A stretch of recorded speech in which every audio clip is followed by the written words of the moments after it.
So we are on season 4 already. I still can't believe it. We're doing video, really out of my comfort zone. And I'm so excited because I have Glenn Parker back on the show.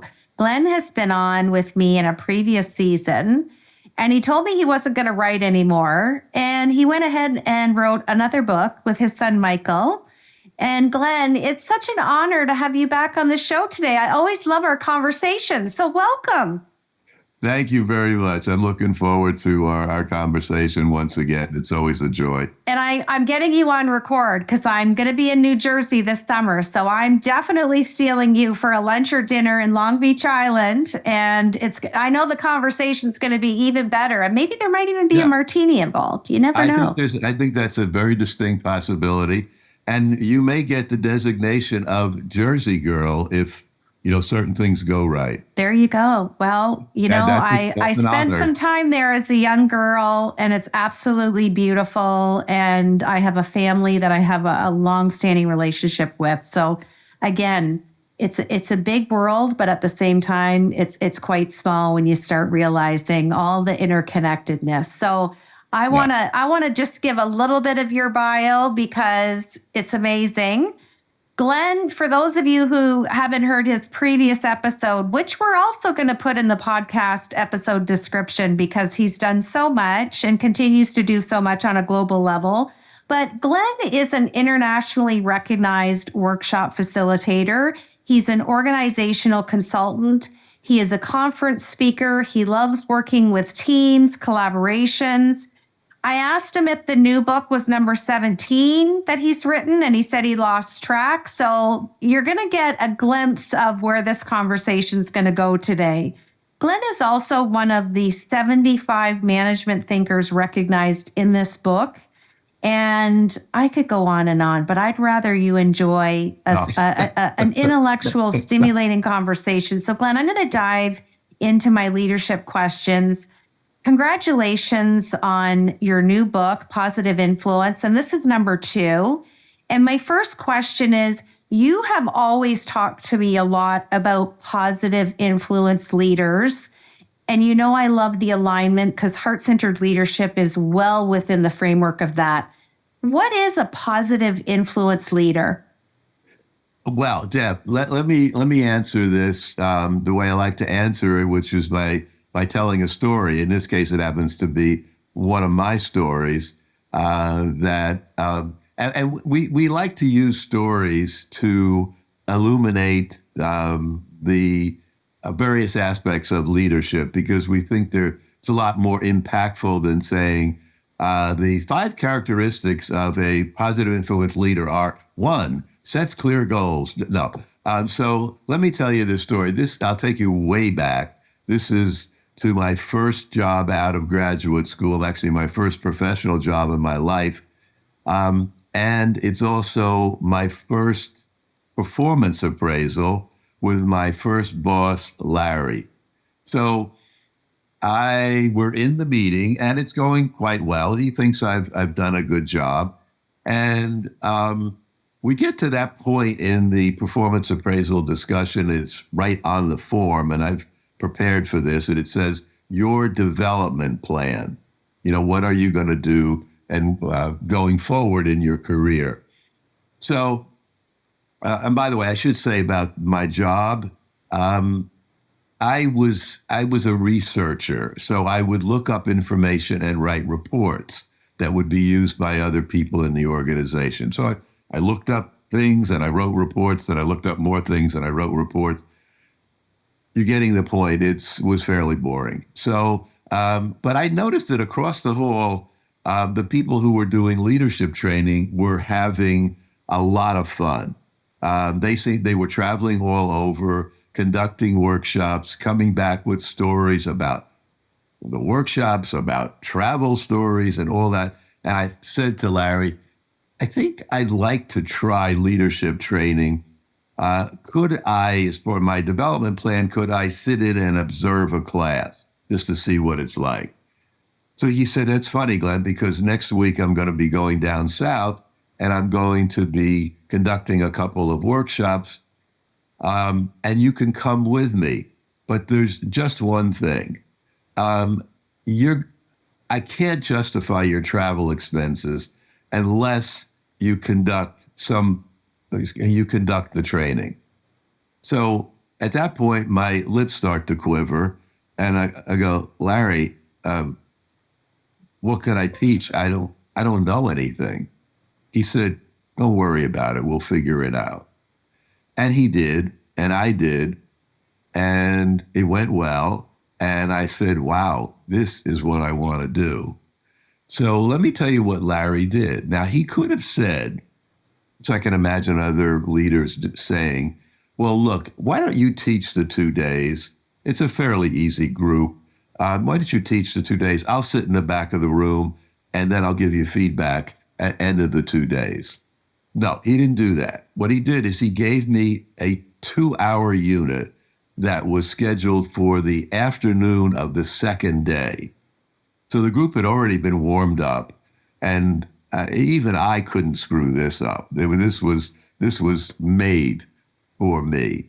And what I'm basically saying is he positioned me for success. He put me in a position to be successful at it.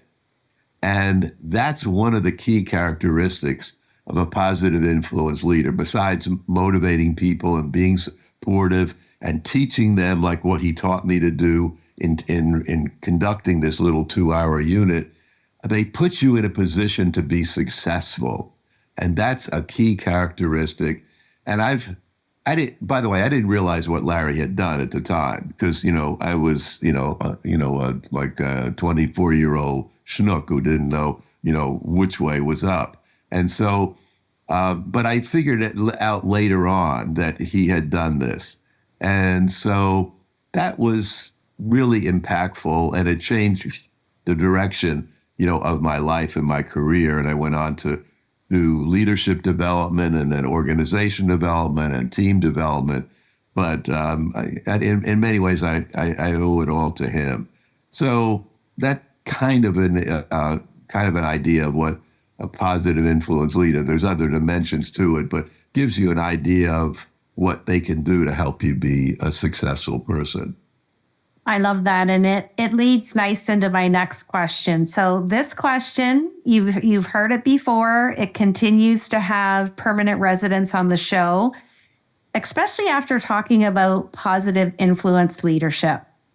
What imperfections, because I haven't talked to you in a while, what imperfections are you bringing into your heart-centered leadership, which really is aligned with being a positive influence leader? Share with us your imperfections. Impatience. For example, I'm impatient with this question. No, I'm just kidding. No, because I want to get things done. Mm-hmm. And sometimes that leads to trying to do too much and not being really good at time management and realizing that sometimes I need to sit back, put my feet up and frankly, and have that martini. And so, I sometimes push myself too much. And fortunately, my wife of many, many years will remind me of that. And she actually just did this recently. I think about 5 minutes ago, actually. So, but that's probably the one that comes to mind, and that probably there would be some consensus on in my family. I love that. Okay, here's my third question. What did you find were the biggest challenges that leaders faced during the pandemic? And I know that's a big question, but if you could pick one or two and maybe share what you saw on a bigger level globally. Yeah, it's a great question. We found 6 major challenges, and there were some that, and to your point, I think you're right. There were a couple that were just a little bit greater challenges than others. Probably the number one, and if we had asked the people that we interviewed to rank them, they probably would have ranked the emotional toll on everyone as the major challenge that they faced personally as leaders. and that the people in their organization faced. There was just all this emotion coming out and a lack of there's uncertainty and confusion. And what do we do and how do we do it? We don't have a plan for this. We're getting conflicting information and the like. And there was sort of this mental health aspect of it. And by the way, I just wanted to give you an idea of who we talked to, because we went for people, CEOs and other senior leaders in industries that we felt were most impacted by the COVID-19 crisis. So we have a couple of CEOs from hospitals, in hospitality, meaning restaurants and hotels, transportation. We interviewed the chief administrative officer of Amtrak. Also real estate, because they got particularly, I'm talking about commercial real estate, education, a couple of school superintendents and the like. So let me give you an idea, because I want to use some of the actual stories and quotes that people shared with us. So Mitch Rudin, who's a CEO of Seville's, which is a major commercial real estate company based in New York, he said to me, he said, Glenn, my biggest concern was dealing with the mental health of our people while trying to maintain our positive, upbeat culture. And then, so the first thought was about their people, the people in the organization. And then many of them had to look at themselves and say, I'm feeling kind of stressed over this also. At first, many of them held that within because they felt that people were looking to them to be strong and to be positive and to be know what they're doing and to have a plan for dealing with this. After a while, they just, kind of let their hair down and said, hey, I'm feeling it also. I have a family. I'm worried. So there was this impact on their people and on themselves. The other aspect of it was remote work. People were starting to and did work from home, particularly in those industries that could do it. Commercial real estate being one of them. Not every industry could do it, and certainly healthcare couldn't do it. So what happened is that the work at home, which everybody seemed to love initially, became stressful because the workday never ended. You up early in the morning, you were available. You couldn't say, gee, I'm not available. Everybody knew where you were. You were home. And so they could get you and get you, and the day became very, very long. On top of that, who else was home? The children. The children are home from school, and you had many couples that were working couples that were both home, and then their children were home. So when the workday seemed to end for them from their professional work, it started to really impact them, their family. And quite frankly, a lot of the pressure and the emotional toll was felt by the wife, by the mother in the family, because a lot of the responsibility seemed, not in every situation, but in many, seemed to fall on them because the kids were trying to learn remotely and didn't know how to do it. Maybe they didn't have high-speed internet that was so great. Maybe they didn't have enough laptops in the house. And then there's all of a sudden, you try to help them with their homework, and you're looking, this is not, I don't remember math being this, I don't remember this math. And suddenly I've got to help my children with something I don't quite understand. And then there's the whole issue of, are we going to lose our job? Are we going to be able to pay the bills? Are we going to have enough of whatever we need during this time? So it was a lot going on and that people were focused on. Let me take a breath, because on top of all of this, if I can go on, because really this was some really stressful time. And it's funny because it seems to be, oh, that's all over now. But we don't know that it's all over and may not return in other forms.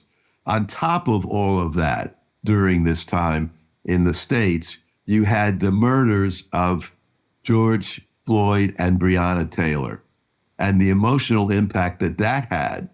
Now, people may say initially when they hear me say that, well, that was over there. That was a political issue. That was a social issue. No. That affected organizations because there was several 100,000 people that were involved in protests during that time. And even if your employees weren't involved in any of those protests, they were feeling it.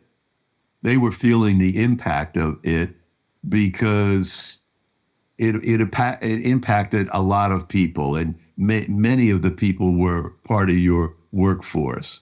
So what did some leaders do? There were some interesting responses here to that. And let me just share a couple of those things, with you and with the people who are listening.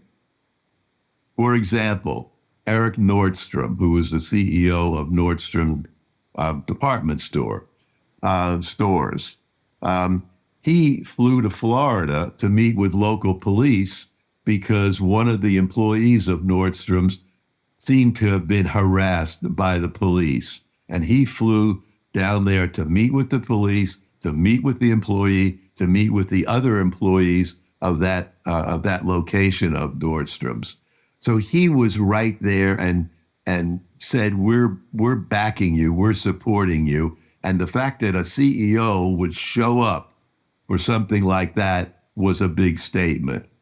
Another, Hans Vestberg, who's the CEO of Verizon, major wireless carrier. He did a Zoom meeting with all employees at least that were available, a lot of them. And he talked about saying this, meaning what was going on what I just described with these police murders, is not acceptable in America. Not acceptable in America that I know. And Deb, he started to cry. Now, I haven't seen CEOs cry in front of all hands meetings. And someone told me that who I interviewed a couple of board members of Verizon, and they told me there's a video of that. I found the video, and it's very dramatic but understandable. Different kind of approach. Jody McLean, who's a CEO of also a commercial real estate company that runs and operates and manages and owns a bunch of retail shopping centers. What she did is she got a copy of Martin Luther King's letter from a Birmingham jail, and she sent it out to all employees, and she organized small groups of 10 employees with a facilitator to discuss not only the letter, but what people were feeling, so that you could unload some of this. So people weren't keeping this inside and spending a lot of time, at work dealing with it. So there were some really, really creative responses there. The other thing that was going on was as I kind of alluded to a little earlier, was a lot of communication and a lot of information was flowing back and forth, but a lot of it was confusing and conflicting. And it was difficult for leaders to know exactly both how to make policy and plans, but also what to tell employees that they're doing. So some leaders took the position that I can't say anything until I know everything. The smart leaders got comfortable with, this is what I know as of the moment. Rob Zimmerman, who's a division director of NAES, which is a power plant company, and they certainly know about crisis, And so he said, I really love this, what he said. You can't be paralyzed by the fear of giving the wrong answer. Can't be paralyzed by the fear of giving the wrong answer. He said we had to get comfortable with saying something like, this is what we know today, recognizing that answer may change tomorrow, so stay tuned. And we're being completely honest here because there's a lot of conflicting information that's going on and we don't know what is true. Because you've got a lot of health information that's coming down from all these different health organizations. And you've also, people are on social media and they're listening to television, and you've got these conspiracy theories and all kinds of crazy talk going on, plus various rational communicators trying to break through all that stuff. So I get very emotional. I'll tell you why I love this, because the stories that you shared are the stories that I was hearing the first 8 weeks from my clients. And that is why I started this podcast. Wow. Well, it was exactly what you just said. What do I tell my people? I'm afraid. Do I show my people I'm afraid? I don't have the answers. And I was like, okay, let's just open the Imperfect vault and let's now bring the heart-centered qualities into business acumen. And, as I was listening to you talk, it makes me think of all of us in leadership understand VUCA. And it amazes me that we never had a plan to deal with it. Right. I have a 96-year-old mother-in-law, and she said, I never thought I'd see this at the end or near the end of my life. Yeah. You think about everything that population has witnessed, survived, navigated, and these executives in C-suites, they had to get comfortable not knowing what they didn't know when they're used to planning and leading and falling into structure and discipline, and kind of where we were talking about before, that level of impatience really, really caused a lot of kind of dis-ease in themselves, their own self-awareness and how they can lead these big organizations. So I love that you shared so many great examples, and the cross version of sectors, further just talks about what I always say on this show. It doesn't matter what sector we're in. We're all in the people business, aren't we? Sure, exactly. Yeah. But I love, Glenn, you could be like a full-time storyteller with all the great stories, just let alone not only your career, but what you've seen and witnessed and felt yourself through COVID with your clients. And it's truly phenomenal. So I'm very happy you wrote another book. So my last leadership question is, and I know this, so I'm not going to assume it because I do know. I know that not everything went well during COVID. So you've talked a little bit about what you've observed, conversations you've had, what you've learned. Tell us what was effective from what didn't go right. Tell us what was effective from what didn't go right. The things that weren't planned during COVID. The things that went helpful. Yeah. What happened is that communication ramped up, and that I guess I want to say not just communication, but a sort of personal communication where leaders got a lot closer to the people in their organization. For example, I talked about the fact that we interviewed the CEOs of a couple of hospitals. They were walking the floors of the hospital and saying to nurses and doctors and other and technicians, how are you doing? How are you feeling? What do you need? How can I help?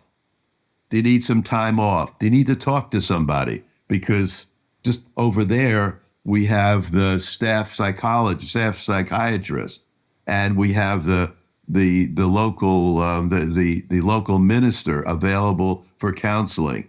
So, and this was a very important point that, and it seems obvious, but sometimes the obvious needs to be stated. Not only say how are you doing and what do you need and how can I help, but when they tell you, get back to them. And by the way, tell them when you can't do it. Like you need more you need more respirators. We got supply. You're talking about supply chain. All of a sudden, supply chain is in our lexicon. We're talking about supply chain, just like we're talking about Zoom and something that we hadn't talked about before. And so say, yeah, they got a whole bunch of ventilators that they bought, and it showed up, and they were defective, and they paid a lot of money for them. So they were walking the floors. The gentleman that I interviewed from Amtrak was walking the platforms of the trains and riding the trains and and saying to conductors, you gotta make some decisions on your own directly on the trains, because we can't be there to answer every one of your situations. So there was a community of caring that got stepped up during this time. There was more of that, this kind of personal communication that was a big part of it. Another issue was innovation, a lot more collaboration and innovation, in some ways forced into it, and a lot more empowerment during this time, because there was not an opportunity for a lot of close supervision. Another example, Mike Acthiotis, who's the CEO of a company in Pennsylvania that owns and operates 21 Red Robin restaurants. If people don't know what Red Robin is, it's a family style restaurant. And what he said is that first of all, he was calling the general managers of all of them all the time and speaking to them and saying, how are you doing and what do you need and what can I do to help?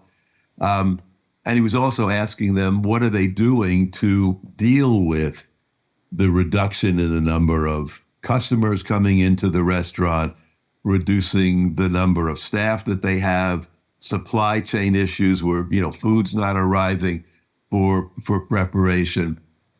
And what was happening is that the general managers, what he started to do was to have a Zoom meeting of the 21 general managers to talk about what they were doing to address it. For example, some of them reduced the menu just to make it easier for the kitchen, and doing things that they were able to prepare and to deliver to customers. And so they were sharing these ideas that were working. And he said to me, Glenn, prior to this, the 21 restaurants competed with each other. And he said, kind of quite frankly, we sort of fostered that competition because it was a friendly competition to be who's number one, who's got the biggest sales, who has the best customer satisfaction ratings, et cetera, et cetera. But now we were sharing. So one general manager at his restaurant had a good idea. They were all getting the opportunity to use that idea. And he said, we're not going back. That's going to be our operating procedure going forward. We're going to be more collaborative. And there was a lot more this kind of collaboration, a very famous one.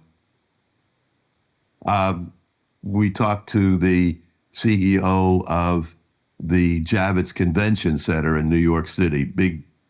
Do big trade shows, 10, 15,000 people show up for these things. It's a fabulous place. And of course, who's going to a trade show during COVID? Shut down. And the Army Corps of Engineers comes to them and says, let's together build a field hospital to take the overflow from the New York City hospitals. And within a couple of weeks, they put together a 25-bed hospital within this convention center. And it required the collaboration between the craftspeople who worked at the convention center. I mean, they know where the plumbing is and they know where the outlets are. And the Army Corps of Engineers knows how to, put up a building in a short period of time. And they worked together, and they got all kinds of, wonderful publicity for things like that. So there was a lot more. And then the leaders discovered that, their people were making really good decisions on the spot without being told by their supervisors. And we suddenly realized we have some really smart people that work here, and that, empowerment didn't become a thing that got rolled out. It just kind of happened. And, suddenly they discovered that. Leaders discovered that they didn't have to be involved in everything. And they didn't have to feel that they always had to be the smartest person in the room. Because as one of them said to me, if I'm the smartest person in the room, I'm in the wrong room. Mm-hmm. Oh, absolutely. During I'm going to say the middle of COVID, I remember I was coaching an epidemiologist, and I asked him kind of what was a moment that he really remembered. And he said when his supervisor came to him and he just said, "How are you feeling?" The change of one word, instead of "what are you thinking?" "How are you thinking?" "How are you feeling?" And he said, I broke down and cried. And he said it was the most vulnerable and honest conversation I'd had with him in 5 years. And when you talked about, the stories and the collaboration and the empowerment, I think as human beings, again, the sector doesn't matter. We're people. When we need each other, we know what we have to do and what we want to do and what we need to do. And I think there's so much richness that has come out of COVID, especially in leadership, but even as all of us as individual human beings, regardless of where we live, because we truly are borderless. We were forced to use technology. Right. And I love the stories and all the different sectors that you did research for to write your book. And I know you have something special you want to tell our listeners about your book. So I'm going to let you tell them. Okay. Can I tell you just a couple of other stories before we get that? Because the CEO of one of the hospitals we interviewed said he walked out to the parking lot to go home one night, mostly exhausted, and he sees one of the nurses and she's sitting in her car, and he goes over and he realizes that she's just tears are flowing down from her. And, he says, she rolled down the window, and he said, what's going on? And she said, I don't know. She said, I don't know what to do. She said, I want to be here at work because I want to be with my colleagues, and we have patients that need to be treated. But I'm scared to death of going home and bringing COVID home to my family and my children and my parents. And it was just crazy, just, this emotional thing that people were having to go through.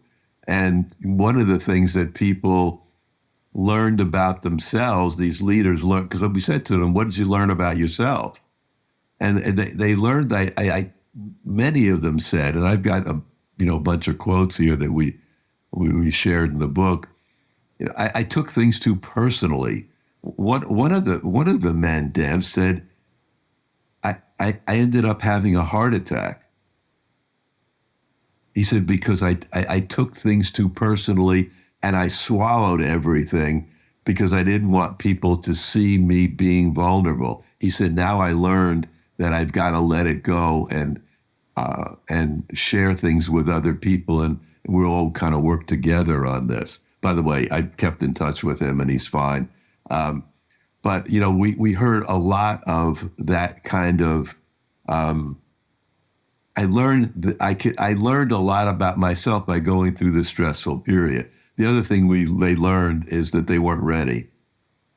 You asked, I think you hinted a little earlier about what didn't go well. There was no playbook for this.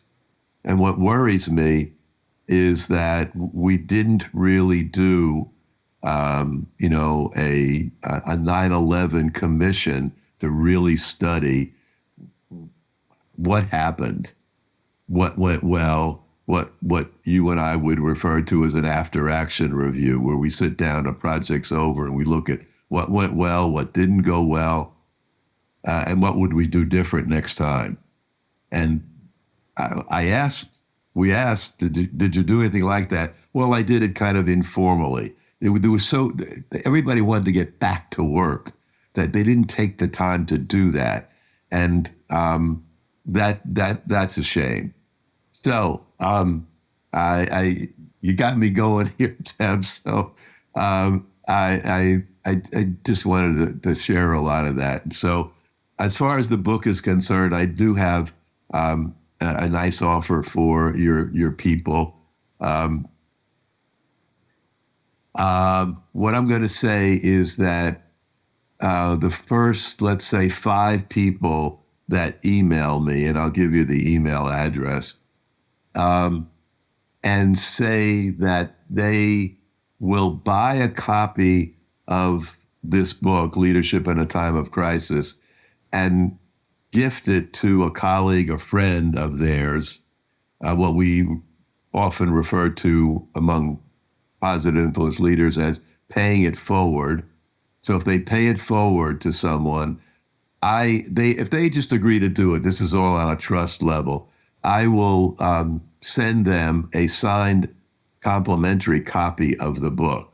All they have to do is send me their mailing address, send it to Glenn, Glenn, at thepositiveinfluenceleader.com. And I'm sure you'll put that in the show notes. But that's the website where you get a lot more information and a lot of stories. A lot of people shared their own personal story with us, and we have a lot of that in there. So it's your mailing address at Glenn, Glenn, at thepositiveinfluenceleader.com. I will send you a signed copy of the book, and if you would be so kind as to buy a copy and gift it to we will make sure we put that in the episode description below, and very kind of you. I would expect nothing less. You are one of many people that I've interviewed that I could sit and just talk all day and let the clock just keep going, and time doesn't pass. And I'm honored to know you, and I thank you for sharing your brilliance and your expertise. And I'm going to get you to close out the show by finishing this sentence for me. Heart-centered leadership is? Leading with your heart, leading with your feelings, and finding out what other people are feeling and what their needs are, and helping them deal with those needs, and also helping them to achieve their goals. I love it. Thanks so much, Glenn.